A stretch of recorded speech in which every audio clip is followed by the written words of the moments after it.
Let's get some more reaction to this GDP number. The Shadow Treasurer Angus Taylor live in the studio. The Treasurer maintains we're still on track for a soft landing. If the RBA does cut rates before the election, would they have achieved that, given unemployment remains as low as it does? Well, can I say, Kieran, these numbers are a nightmare, reflecting the nightmare Australians are facing in trying to make ends meet right now. This is the seventh consecutive quarter of GDP per capita going backwards. Seventh consecutive quarter of a household recession. We've never seen that before.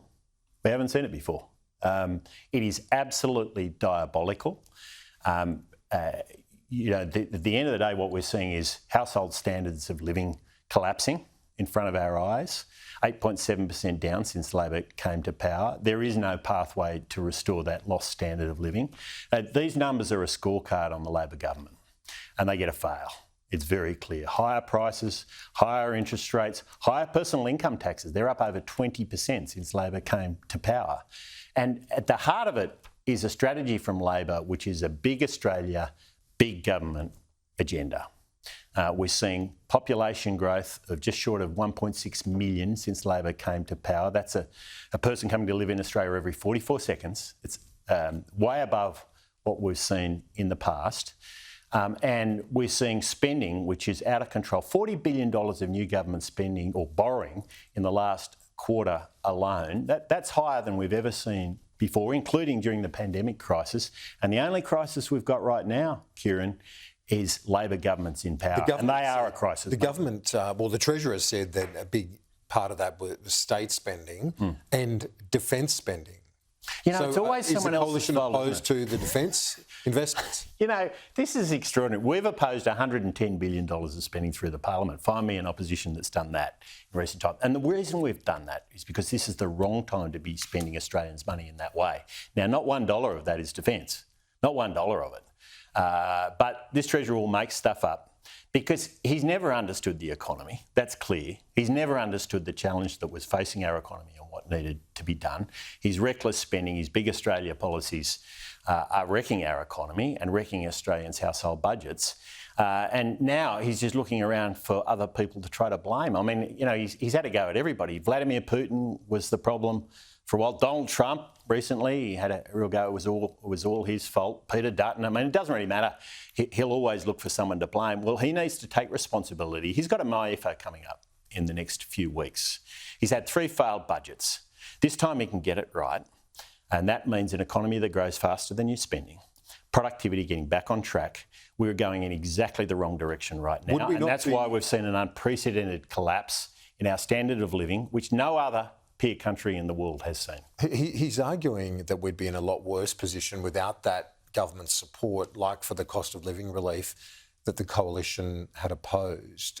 Well, I mean, what do you say to that suggestion that people would be a lot worse off if not for that cost of living support? Look, big government, lots of spending, which is what we're seeing from this government, going much faster than the economy, crowds out the private sector. It means we've got collapsing private sector businesses, record levels of insolvencies, and he would see that as success, I have no doubt, because he wants more government and less private sector. That's his agenda, clearly. That might be a success for him. Well, it's not a success for those businesses that, 24,000 now, since Labor came to power, that have gone out of business. But it seems to me that that's what he thinks success is. He just doesn't understand the economy. He's never been, he worked in the private sector for 6 months and on his own reports, he disliked it intensely. So he's not a guy who ever understood the private sector, never will. And that's why we're seeing this collapse in our economic circumstances. We haven't seen this before, Kieran. The collapse in the standard of living. We've got data going back to the 50s. We haven't seen this. The 7 consecutive quarters of household recession, GDP per person going backwards. We haven't seen it before. And he'll keep looking for excuses because all he's got is spin. He's like a media advisor, not a treasurer. We need a leader, and we're not getting it from either the Prime Minister or the Treasurer because they spin it every day with their daily clever tactics that they try. But none of it's working, Kieran, and Australians are paying the price. Is there a risk that, you look at that anaemic growth across the year, but we saw retail sales recently up quite strongly. Do you think that there's a risk here that that household spend does surge over the summer, and far from a rate reduction, we could face rate hikes in 2025. Well, look, what the Reserve Bank looks at is the balance between supply and demand. We know that because the Governor has said it on multiple occasions. And what we see in these numbers is supply going backwards. That's what productivity is. It's going in the wrong direction. And demand being stimulated by big government spending. That's exactly the opposite of what you want to see if you're going to get supply and demand in balance so that the Reserve Bank can get interest rates back to what they call neutral territory, lower levels. But that's not happening at the moment. Look, core inflation went up in the data that came out in the last week. It's gone up.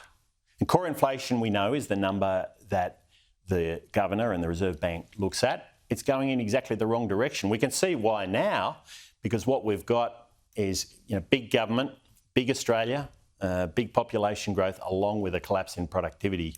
That is heading in exactly the wrong direction if we want lower interest rates and sustainably lower inflation. If the government can land that attack, though, on Peter Dutton and yourself saying you've opposed all the cost of living relief, the people are hurting, but it would be a lot worse if Peter Dutton was Prime Minister.